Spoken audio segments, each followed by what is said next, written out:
আসসালামু আলাইকুম guys, welcome back to my another video. তো ওয়েদার আজকে ভালো, আবার নতুন ভিডিও নিয়ে চলে এলাম। আজকে ঘরে বহুত মেহমান আসবে, ওই জন্য মুরগি আনতে চলাম। তো মুরগিটা আনি, তারপর ভিডিও কন্টিনিউ করছি। বহুত কাজ আছে বাড়িতে আজকে। আপাতত মুরগিটা নিয়ে গেলাম। আর বলছিলাম ওয়েদার ভালো, একদমই ভালো লাগে ভাই। যেই পরিমাণ রোদ, বিশাল ব্যাপার। খানিকটু গেলাম তাতেই মনে হচ্ছে শহীদ হয়ে যাবো। আর একটু কাজ আছে, ওগুলোও দেখি। মাঠে গরু টাং দিয়েছিলাম, ঠিক আছে। এই দেখো গরু আছে এখানে, গরু নিজের মতো চলছে। তাই একটু পরে এসছে, তাতে অবস্থা দেখছো। এটা কোনো আবহাওয়া হলো? সত্যি করে বলো, একটু আবহাওয়া লয় ভাই, এটা হার্ট অ্যাটাক আবহাওয়া। জান খারাপ হয়ে গেছে রোদে। এত গরম, এত রোদ, বিশাল ব্যাপার। মানুষ বাঁচতে পারবে না। এখনও বহুত কাজ আছে। 8-9টা মেহমান আসছে আমার বোনকে দেখতে, মানে আমার ভাগ্নিকে দেখতে। কাল 40-এ গেছে। আমার শ্বশুর বাড়ি থেকেও আসছে, আমার মামা মামি আসছে, তারপর আমার একটা ভাইয়ের শ্বশুর শাশুড়ি আসছে। ওরা সব দেখাশোনা মানে করতে আসে। ওরা এতদিন আসে নাই, ছিল 40 হওয়ার পর আসে।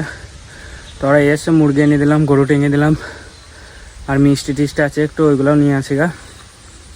তারপর দেখি কি আর কি বাকি রয়েছে, সেগুলো ছাড়বো। চলো যাওয়া যাক। যাই হোক, আমার ভাইনি জিনিসপত্র দেওয়া কত এঁটুরি পাড়া ছেলের এখন দিয়ে কত মালপত্র।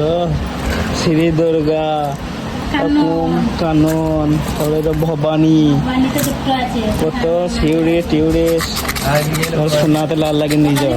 और हम लोग कुछ बेची नहीं। तो गाइस अभी हो गया है रात। हमारा सारा दिन में ब्लॉग नहीं बना है क्योंकि हम काम कर रहे थे। तो हम सॉरी बांग्लाई ब्लॉग करी। तो सारा दिन काजे चापे किछु करा হয় নাই গো, ঝামেলা সেই নাই গো। আর আজকে যদি ব্লগ করতাম তো ঘরে কেটে ফেলে দিতাম। মানে ঘরে বহুত মেহমান এসেছিল, তাদের পেছনেই ছিলাম, অনেক কাজ করতে হলো। খাবার আনা, মিষ্টান্ন, 2-3টে শর্ট নিতেই পেয়েছিলাম সকালে। তারপর আর পাই নাই বলতে গেলে, কারণ তখন ঘরের ভেতরে ফ্যামিলিকে নিয়ে কী করে ব্লগ করবো, তাই না। ফ্যামিলির কাজ করছিলাম, সবাই মহিলা ফহিলা আছে। তো আমি যেহেতু মুসলিম ঘর থেকে বিলং করি, আমার ঘরে এইসব জায়েজ নাই। গাইস কষ্টের সহকারে বলছে আমার দুলা ভাই গাড়ি বিক্রি করে দেবে। দুলা ভাই কিছু একটা দুঃখের কথা। দুঃখের কথা কিছুই নাই, গাড়ি বিক্রি করে গাড়ি আবার নতুন আসবে ইনশাআল্লাহ। জিটিও হয়তো হবে, নাহলে আবার বুলেট। জিটিও যাও হবে, কিন্তু বাট দেখি ভাই কি বলে। ভাইয়ের তো গাড়ি, আমার একটা আলাদা ভাইয়ের স্বপ্ন আছে, দেখা যায় ভাই কি বলে। এই আমরা দুলা ভাই গাড়ি বিক্রি করতেছে, ঠিক আছে। বুলেটটা বিক্রি করতে এখানে সেলার এসে দিয়ে বলো এবার কি বলছো, 4 চাকা নেবে না জিটি নেবে বলো। আমার তো স্পট করে শখ আছে, তো আর আমার গ্রুপ বলছে আমাকে জিটি নাও।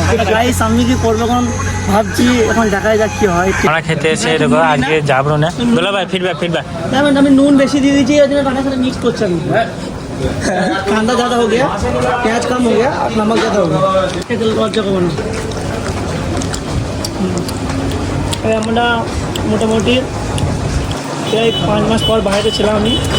5 মাস পর আমি এলাম এখানে খেতে জামাতুল্লার দোকানে। তো 5 মাস পর টেস্টটা একটু আলাদা লাগবেই। বহুত দিন ধরে খাইনি, 5 মাস হয়ে গেল। এরা খাই মোহর, রান্নারা খাই, রান্না সেম দুলা ভাই সেটা আমার আমি আছি, এরা খাই। আমি 5 মাস পর আমি এলাম, তো ঠিক আছে, সামথিং ভালোই লাগছে খেতে। দুলা ভাই ইংরেজি বলছে গো, শান্তি। খাবার ঠিক আছে, খাবার ঠিক আছে, ওকে। আসতে পারবেন জার্মানি দাবা, জাফরুল ভালো, ঠিক আছে। ওই জিনিসগুলো দেখাচ্ছি। গাইজ আমাদের বোলপুরের পুজো দেখো কত সুন্দর, খালি চারিদিকে লাইট ঝাঁকানাকা, সুন্দর বিউটিফুল। ওয়াও, গেট আর গেট, মানে আমাকে সুস্বাগতম করছে একদম। এগুলো সব আমার এডের জন্যই, মানে প্রমোশন করার জন্য আমাকে বলিল, ওই জন্য আরও করে এলাম। তো দেখতে গেলে দুলা ভাইয়ের এই গাড়িটা সেল করছে, মোটামুটি কথা হয়েও গিয়েছে। কালকে আসবে বললো যে নিতে, দেখা যাক কী হয়। আর আমাদের বোলপুরে পুজো বলতে মানে বুঝতেই পারছো কীরকম, আশেপাশে টপ একদম। কলকাতা পর যদি কলকাতায় মানে বেশি দূর নয়, কলকাতা পর বোলপুর। কলকাতা তো বিশ্ববিখ্যাত নাম আছে, সবাই জানো, ইতিহাসের খাতাতেও লেখা আছে। কিন্তু আমার মনে হয় যে বোলপুর তো ইতিহাসের খাতাতে লেখা দরকার। এবার পুজোর লিগে লেখুক না লেখুক, টোটোর লিগে একদম লেখা দরকার। হ্যাঁ, টোটোপুরে বিশাল ব্যাপার। এই দেখো টোটোপুরে একটি যাবে না যাবে, দেখো টোটোপুর লাগা, টোটোপুর দেখো সামনে আবার টোটো। তো বুঝতেই পারছো বোলপুর একদম ঝাঁকানাকা পুজোতে একদম। এখন মোটামুটি 1 মাস বোলপুরতে আর আসবো না ভাই, ডেলি ওই বাইপাস দিয়ে ঘুরে আসবো। কারণ বিশাল ব্যাপার এখানে, এত চাপ, বিশাল ব্যাপার। মানে কখন ঢুকেছি এখন আর বেরই হতেই পারছি না, ওই যে যেটা যে যেটা পাচ্ছে টার্নিং নিয়ে নিচ্ছে, যে যেটা পাচ্ছে ধাক্কা মেরে দিচ্ছে, কে কোথাও দাঁড়িয়ে গেছে, হিসাবের বাইরে সব কিছু বুঝতে পারছি না। এখানে দুলা ভাইও আছে সামনে, এখানে গাড়ি লেগে গেছে, এখানে গাড়ি এটা হচ্ছে আমাদের চোর রাস্তার ব্রিজ উঠছি। গায়ে গেটটা দেখানোর জন্য আবার একবার জুড়লাম, তারা লাইটটা খাটায় এতে করতে। একটু কত সুন্দর, এরকম গোটা বোলপুরে অনেক রকম সাজানো রয়েছে, কিন্তু আমরা তুলতে পারি নাই দুর্ভাগ্যবশত। আমি ড্রাইভিং করছিলাম বলে তুলতে পারি নাই।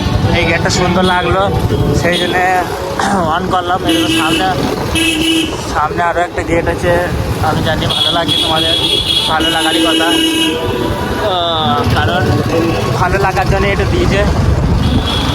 যাওয়ার সময় তোলা হতো, আমি ড্রাইভিং করছিলাম বলে তোলা হয় নাই। আসার সময় আমার বন্ধুরা ড্রাইভিং করছে বলে আমি তুলছি। এখানে একটা আছে, ওটা বড় বড় লড়াইছে, এই দেখো, এটাও সুন্দর, বিউটিফুল, ওয়াও। সামনে এখন আছে, যাই দেখাচ্ছি। গাইস দেখতে পেয়েছ কত সুন্দর ঝাঁকা নাকা সাজিয়েছে। এইখানে একটা মেয়ে গান গাইছে, সত্যি বলতে একদম গানটা ভালো গায় নাই, গলা ভালো লাই, যে যা ভাবো খারাপ ভেবো না, মানে একটা গান গাইছে, সেই দেখতে এলে সখী নাকি একটা গান আছে, তো ওইটাই করছে। এখানে প্যান্ডেলে দেবো কত সুন্দর, জাস্ট ওয়াও। ঠাকুরটা দেখানো হলো না, সরি, মাই মিস্টেক, তো কিছু করার নেই। তো ভাই দেখতে পেয়েছো ঠাকুর তো সামনে তো আরও আছে, এদিকে অনেক লাইট আছে, ব্যাপার আছে। Just wow, Bolpur just wow, wow beautiful, wow. ও এই যে কাপড়ের গেট দেখতে পেয়েছো, সাদা কালারের, পেছন দিকটা এখানে পুজো হয়। বাজার কম নয়, বাম্পার লাগছে ওটা, এটা আরও দিতে। আর তো আপাতত বোলপুরে নেই, চলো বাড়ি যাই, আবার দেখা হচ্ছে। তো গাড়ি আজকে ছিল বিশাল ঝামেলা, মানে বলতে গেলে দুলাভাই গাড়িটা সেল করছে বললাম, তো দুলাভাই আবার একটা নতুন বুলেট নিবে বলছে, তো অন্য কোনো গাড়ি নেওয়ার প্ল্যান নাই, দেখাই যাক কী গাড়ি নেয় না নেয়। কালকে যদি ওরা আসে তাহলে সেল করে দেবে। ওরা বললো যে কালকে আমরা আসবো, যে সেল করবো, তো যদি কাল আসে তাহলে কালকে রিভিল করবো কত টাকাতে বিক্রি করলো না করলো। আর সারাদিন কাজের জন্য দিনের বেলায় ভিডিওটা সেরকম করতে পারি নাই, তো আর কিছু বলবো না আজকে। আবার দেখা হচ্ছে কালকে, চলো তাহলে দেখা হচ্ছে, চলো নেক্সট ব্লগে। তো তখন ভালো থেকো, সুস্থ থেকো, আল্লাহ হাফিজ।